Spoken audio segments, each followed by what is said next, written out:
Mau buka usaha rental PS4, tapi belum tahu jenis PS4 apa yang cocok supaya tidak tekor nantinya? Yuk tonton video ini sampai habis, karena kali ini saya akan membahas model, tipe, dan jenis PS4 terbaik untuk bisnis usaha rental PS4. Bersama saya Gangsar, let's go!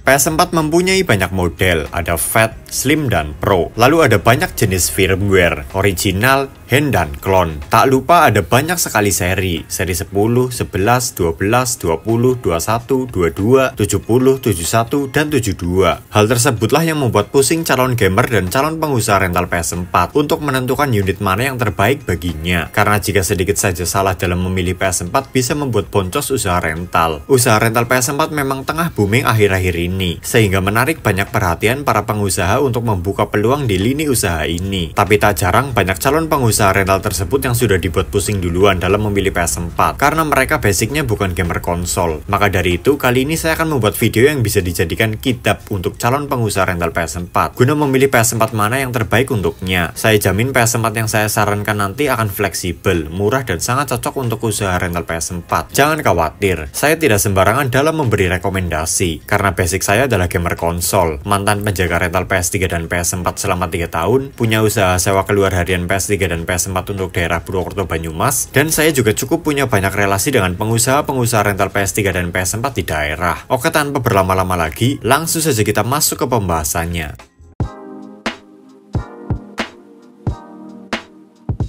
PS4 terbagi ke 3 model ya teman-teman, seperti yang sudah kamu semua tahu, yakni Fat, Slim, dan Pro. Nah, dari ketiga model tersebut, menurut saya yang paling cocok untuk usaha rental PS4 adalah yang Slim. Kenapa? Selain karena desainnya yang elegan dan sedap dipandang calon konsumen, bobotnya juga ringan. Jadi mudah saat dipindah-pindahkan antar meja, lebih ringan dari PS4 Fat dan Pro. Lalu kelebihan mutlak PS4 Slim daripada kerabatnya adalah daya listrik yang sangat kecil di 110 Watt maksimal, dan saat di posisi standby cuma 10 Watt. Angka tersebut tentu sangat kecil jika dibandingkan PS4 Fat dengan 145 Wattnya dan PS4 Pro di 300 Wattnya. Bahkan daya PS4 Slim lebih rendah ketimbang PS3 Super Slim yang ada di 150 Watt. Dengan daya listrik ringan, akan membuat pengaluran tagihan listrik bulanan di kios rental PSmu juga makin murah.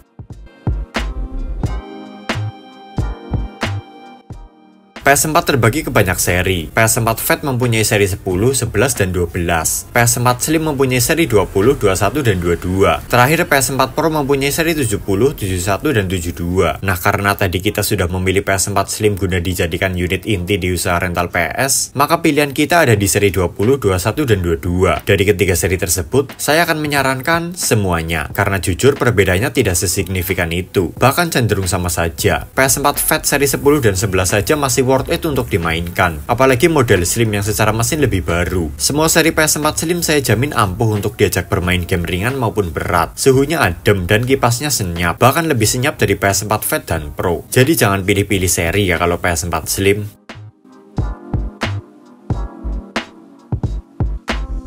Next ada pemilihan firmware. PS4 terbagi ke 3 jenis firmware, yakni original atau OFW, hand, dan clone. Masing-masing jenis firmware tersebut tersebar ke berbagai model PS4. Jadi misal PS4 model Fat itu ada yang firmware OFW, hand, dan clone. Begitupun dengan model Slim dan Pro. Nah, rekomendasi dari saya untuk bisnis usaha rental PS adalah gunakan PS4 hand saja. Kenapa? Karena firmware ini mendukung instalasi game bajakan yang bisa kamu dapatkan dengan harga super murah cuma 20 ribuan dari toko PS. Atau bahkan gratis jika kamu niat download sendiri di internet. Daripada beli game original di PlayStation Store, yang paling tidak harus siap uang 400 sampai 1 jutaan demi mendapatkan satu game. Ingat, rental PS itu memerlukan banyak game di banyak PS. Jadi kuantitas gamenya itu banyak sekali. Jika kamu menggunakan PS4 OFW, sudah dipastikan kamu akan boncos dan akan sangat lama balik modalnya. Nah, untuk versi hand yang saya rekomendasikan adalah hand 6 atau hand 9. Jangan hand 11, karena firmware hand 6 dan 9 itu bisa diakses tanpa dongle atau maksimal cuma flash disk saja. Sedangkan hand 11 itu perlu flash disk dan set-top box. Pasti akan sangat ribet. Kelemahan dari menggunakan PS4 hand adalah PS harus dihidupkan dulu mode enable hand-nya agar bisa mengakses semua game-game di dalamnya. Jika PS dimatikan lalu dinyalakan kembali, hand tentu akan mati sehingga wajib menyalakannya lagi. Maka kalau bisa nyalakan PS4 sekali saja dalam sehari. Biarkan hand terus menyala sampai rental tutupan, baru boleh dimatikan. Jadi boros listrik dong bang? Eits, tentu tidak. Di saat PS sedang tidak ada pelanggan yang memainkan, kamu bisa mengistirahatkan PS4-nya dengan fitur rest mode supaya daya yang dikonsumsi lebih rendah. TV mati, namun tidak menghentikan kerja hand.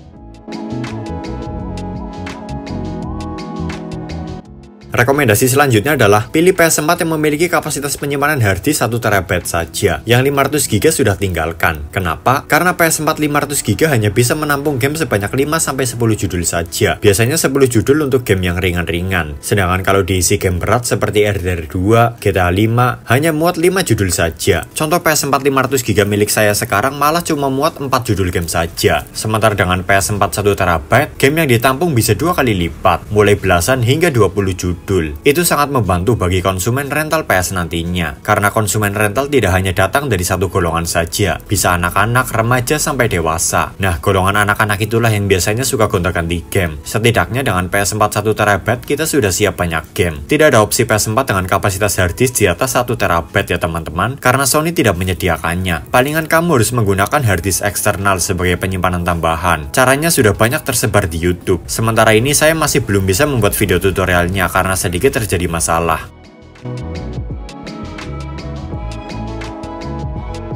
Ada beberapa judul game yang wajib tersedia di unit PS4 rental PSmu. Yang pertama jelas harus ada PES 2021. Nah, karena tadi kita sudah memilih PS4 firmware hand, maka beruntunglah karena PS tersebut bisa diisi dengan game PES 2021 patch musim terbaru, yakni 2024-2025, di mana tema UI, musik, jersey, klub, face pemain, dan transfer sudah diupdate agar terlihat seperti musim sepak bola yang sedang berjalan saat ini. Kalau kamu menggunakan PS4 OFW, memang jersey, klub, dan transfer pemainnya bisa diupdate. Namun untuk tema, musik, dan face pemain tidak bisa, karena sistem yang digunakan bukan patch, namun hanya sebatas option file. Belum lagi kita harus membeli BDPS 2021-nya, yang super mahal di 850 sampai 1 juta lebih per keping. Untuk patch PES 2021 PS4 yang populer dan biasa matching di PS4 hand yaitu Monster Patch, Dying Patch, Beatbox Patch, dan sebagainya. Harganya murah, cuma 25 ribuan saja di toko PS terdekat. Selain PES ada lagi game EAFC, GTA 5, NBA, Tekken, dan sebagainya yang bisa kamu dapatkan juga dengan harga cuma 25 ribuan. Game-game tersebut adalah game-game yang paling sering konsumen mainkan.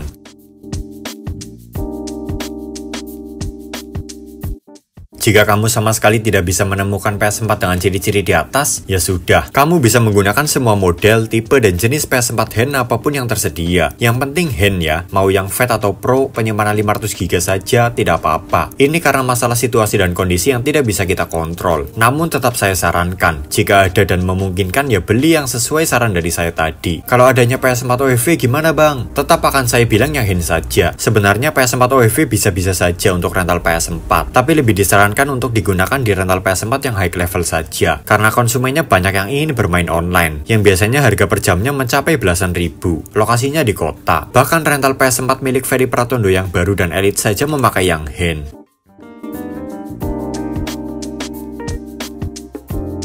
Ya, jadi seperti itulah teman-teman video saya kali ini mengenai rekomendasi PS4 terbaik untuk usaha rental PS4. Pada intinya memilih PS4 untuk rental itu fokuskan ke yang hand saja jika ingin simple. Karena hand akan sangat membantu kita dalam memenuhi kebutuhan game para konsumen. Murah menjadi faktor utama. Sementara faktor lainnya misal model dan seri bisa disiasati. Adakah dari kamu yang punya usaha rental PS4? PS4 tipe apa yang kamu pakai? Coba ceritakan di kolom komentar di bawah. Terima kasih sudah menyimak video ini sampai habis. Semoga bermanfaat dan menghibur. Oh iya, tonton juga video saya lainnya, yaitu tentang review kursi gaming termurah yang saya beli dari Shopee. Harganya cuma 200 ribuan, tapi sudah hidrolik dan punya sandaran kepala. Cari tahu bagaimana pengalaman selama memakainya. Siapa tahu kamu ingin beli juga. Like video ini jika kamu suka, komen apabila ada pertanyaan dan pendapat, share apabila kamu merasa video ini bermanfaat juga untuk teman-teman kamu yang lain. Follow Instagram kami di @ria.gadget agar kamu bisa tahu aktivitas channel ini di belakang layar. Cek juga toko online kami di Shopee dengan nama Store Ria Gadget Merch, karena di sana saya akan menjual barang-barang bekas kelas review dengan harga murah. Dan jangan lupa juga untuk hit the subscribe button di bawah agar kamu tidak ketinggalan dengan video-video saya selanjutnya tentang PlayStation dan konsol-konsol lainnya yang akan saya upload minimal 2 kali dalam seminggu. See you next time dan